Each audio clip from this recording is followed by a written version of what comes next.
ఆమె ప్రేమలో పడి నేను అఘోరాలా మారిపోయాను. నా శక్తులన్నీ నీకిస్తే నువ్వు నాకిచ్చింది ఇదా? నిన్ను ప్రేమించినందుకు ఇలాంటి శిక్ష వేస్తావా?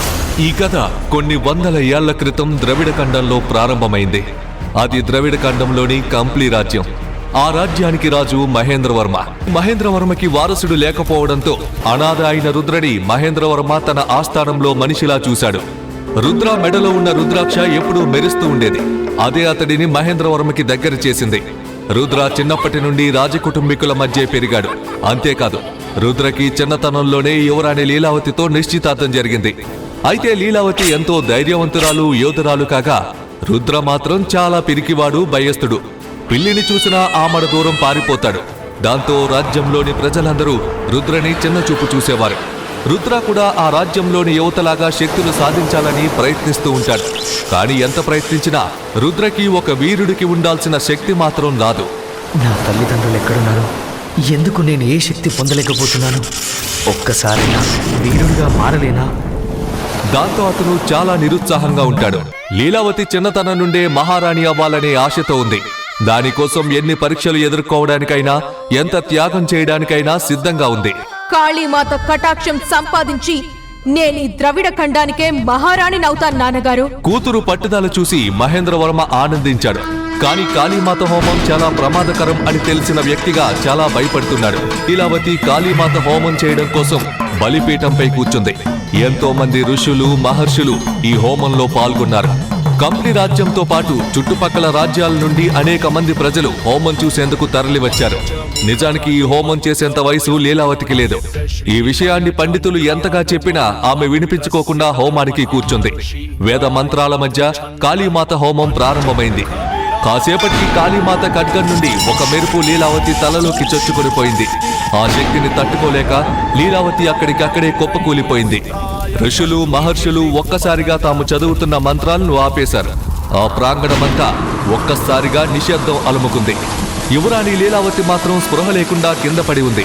ఆ కాళీమాత శక్తిని ఆమె తట్టుకోలేకపోతుందని, తనకు వేరెవరైనా తమ శక్తిని తారబోస్తే కాని యువరాణి ప్రాణాలు నిలబడవని ఒక మహర్షి చెప్పారు. దాంతో కంగారుగా మహర్షి దగ్గరకు వచ్చిన రుద్ర, లీలావతి కోసం నా శక్తుల్నిస్తాను. ఆలోచించుకో రుద్ర, ఇది నీ ప్రాణాలకే అపాయం కావచ్చు. లీలావతి కోసం నేనేం చేయడానికైనా సిద్ధమే. రుద్రకి ఏదో చెప్పబోయి అతని మెడలో ఉన్న రుద్రాక్షని చూసి ఆ మహర్షి ఏమీ మాట్లాడకుండా రుద్రకి అనుమతి ఇచ్చాడు. శక్తులు కోల్పోతే తన ప్రాణానికే ప్రమాదమని తెలిసినా కూడా రుద్ర ఏమాత్రం వెనకడుగు వేయలేదు. అతని మీద విభూతి జల్లి ఒక మంత్రం చదువుతాడు. అంతే, రుద్ర శరీరం నుండి అతని శక్తులు నేరుగా లీలావతి శరీరంలోకి వెళ్లిపోతాయి. కాసేపటికి లీలావతి చిన్నగా లేచి తిరిగి హోమాన్ని కొనసాగిస్తుంది. మరోవైపు రుద్ర మాత్రం నేలపై జీవత్యవంలా పడి ఉన్నాడు. రుద్ర ప్రాణాలకి తెగించడం వల్ల లీలావతికి తాను అనుకున్న కాళీమాత కటాక్షం లభించింది. కంప్లీ రాజ్యమంతా సంబరాలు చేసుకుంది. ముఖ్యంగా మహేంద్రవర్మ చాలా ఆనందంగా ఉన్నాడు. ఈ సంఘటన జరిగిన మరుసటి రోజు రుద్ర తన గదిలో విశ్రాంతి తీసుకుంటూ ఉండగా కొందరు సైనికులు వచ్చి రుద్రని సంకెళ్లతో బంధించి కారాగారానికి తీసుకువెళ్లారు. అనాథగా ఉన్న తనను చేరదీసిన రాజుగారు ఉన్నట్టుండి తనను కారాగారంలో ఎందుకు బంధించారు అనుకుంటూ ఆలోచనల్లో ఉన్న రుద్రకి కాసేపటికి అక్కడికి వచ్చి మహారాజు మహేంద్రవర్మ రుద్ర వంక చూస్తూ, గట్టివాడివే, ఇంకా బ్రతికే ఉన్నావు. ఏమైనా నీ వంశం అలాంటిది. మహారాజా, మీరేమంటున్నారో నాకు అర్థం కావట్లేదు. నన్ను చిన్ననాటి నుండి పెంచింది మీరే కదా. ఇప్పుడు కారాగారంలో బంధించే అంత తప్పు నేనేం చేశాను? నువ్వు ఆ వంశంలో ఆఖరి వారసుడిగా పుట్టడమే. వెటకారంగా నవ్వుతూ ఉంటాడు. రుద్రకి రాజుగారి ప్రవర్తన చాలా వింతగా అనిపిస్తుంది. పక్కనే ఉన్న భటుల మాటలు వినిపించాయి. ఇన్ని రోజులు అనాథగా పుట్టిన రుద్ర అదృష్టవంతుడేమో, అందుకే ఈ రాజభోగం అనుకునేవాణ్ణి. కానీ ఇప్పుడు అర్థమైంది. అవును, ఎన్నాళ్ళు మేకపోతలా మేపింది ఆయన కూతురు కాళీమాత హోమానికి బలివ్వడానికని ఇప్పుడు అర్థమైంది. ఎంతైనా రాజుగారి ముందు చూపుకి మెచ్చుకోవాల్సిందే. రుద్ర ఆ వంశానికి చెందినవాడని ఎవరికీ తెలియకుండా ఉంచారు. మరే ఆఖరికి రుద్రాకి కూడా తెలియకుండా పెంచాడు. అంతే, రుద్ర కళ్ళు ఒక్కసారిగా చెమ్మగిల్లాయి. తాను విన్న మాటలన్నీ నిజమో కాదో తేల్చుకోలేని పరిస్థితుల్లో ఉన్నాడు. రుద్ర కళ్ళల్లో నీళ్లు తిరిగాయి. ఆ నీటి చుక్కలు రుద్ర మెడలో ఉన్న రుద్రాక్ష పైన పడడంతో ఒక్కసారిగా దాని నుండి పెద్ద కాంతి వచ్చింది. రుద్ర ఆ కాంతిని చూడలేక కళ్ళు మూసుకున్నాడు. మళ్లీ కళ్ళు తెరిచిన రుద్రకి అతను ఓ కొండ మీద చుట్టూ చెట్లు, నీళ్లు ఉన్న ప్రాంతంలో ఉన్నాడు. అతనికి ఎదురుగా నీటిలో ఒక అరటి ఆకుపైన ఒక పుస్తకం తేలుతూ కనిపించింది. దానిపైన భైరవ వంశం అని రాసి ఉంది. రుద్ర తన కళ్ళని నమ్మలేనట్లుగా కళ్ళు మూసి మళ్ళీ తెరిచేసరికి మళ్ళీ చెరసాలలో ఉన్నాడు. రుద్ర ఊపిరి గట్టిగా తీసుకుని కాసేపటికి బాధ నుండి తేరుకొని ఒక్కసారిగా ధ్యానం చేయడం ప్రారంభించాడు. లీలావతి తన శక్తులతో ద్రవిడ ఖండానికి మహారాణి అవ్వాలని ప్రయత్నాలు మొదలుపెట్టింది. అందుకోసం త్వరలో జరగబోయే మరమకల పోటీలను వేదికగా చేసుకోవాలని నిర్ణయించుకుంది. నేను నా కలని చేరుకోవడానికి ఇంకొక అడుగు దూరంలో ఉన్నాను. నన్ను ఆశీర్వదించండి. మహారాణి కావాలనే నీ కోరికని ఆపే శక్తి ఎవ్వరికీ లేదు. మేఘాల రాజ్యంలో మరమకల ప్రవేశ పోటీలు జరుగుతున్నాయి. అందులో మంచి ప్రతిభ కనబర్చిన వారికి మాత్రమే ద్రవిడ ఖండంలోనే వీరాది వీరులుగా మారుతారు. అందుకే ఆ పోటీల్లో పాల్గొనేందుకు సుమారు 20,000 మంది హాజరయ్యారు. అందులో ఎంతో మంది యుద్ధ విద్యలతో పాటు మరెన్నో విద్యల్లో మంచి స్థానంలో ఉన్నవారే. మొదటి అంకం పూర్తయ్యేసరికి కేవలం 2,000 మంది మాత్రమే ప్రాణాలతో ఉన్నారు. కంప్లీ రాజ్య యువరాణి లీలావతి కూడా ఉంది. ఈసారి 200 మంది మాత్రమే 3వ అంకంకి వెళ్లారు.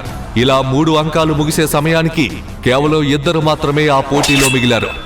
అందులో ఒకరు యువరాణి లీలావతి కాగా మరొకరు వెండి ముసుగుతో ఉన్న రుద్ర. కనీసం ముఖం కూడా చూపలేని వాడివి వీరుడు ఎలా అవుతావు? నీలాంటి వాడితో నేను పోటీ పడాలా? నా రూపాన్ని చూసి తట్టుకునే శక్తి నీకుందా? సర్లే, నిన్ను చంపి అప్పుడు చూస్తానులే.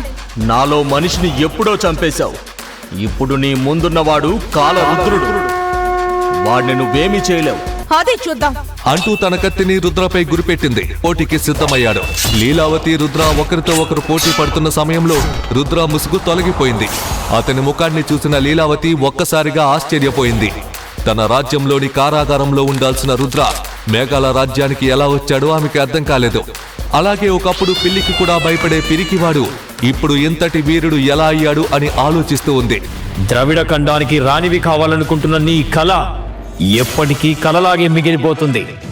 నిన్ను ఆదర్శంగా చూస్తున్న నీ చెల్లితోనే నిన్ను అంతం చేయిస్తాను. నా చెల్లిని ఏం చేశావు? మర్యాదగా చెప్పు, లేకుంటే ఇక్కడే చేస్తావు అని అనగానే రుద్ర గట్టిగా నవ్వాడు. వెంటనే ఇతన్ని బంధించండి. అరే, నీ ఆజ్ఞ తీసుకోవడానికి నీ సేనాపతి తల నా చేతిలో ఉండిపోయింది. ఇప్పుడు ఎలా? ఆ మాట అంటూనే రుద్ర తన సంచిలో ఉన్న తల తీసి బయటకు పెట్టాడు. అది చూసి అక్కడ ఉన్న వారంతా భయంతో వణికిపోయారు. లీలావతి, మహేంద్రవర్మ నిర్ఘాంతపోయి చూస్తున్నారు. అసలు ఒక అనామకుడు ఇంత శక్తివంతుడు ఎలా అయ్యాడు? నిజంగా రుద్ర అంతరించిపోయిన భైరవ వంశానికి ఆఖరి వారసుడా? రుద్ర లీలావతి చెల్లిని ఏం చేశాడు? కాలభైరవగా వచ్చిన వాడు రుద్రాయేనా? లీలావతి ద్రవిడ ఖండానికి మహారాణి అవ్వకుండా రుద్ర ఆపగలడా?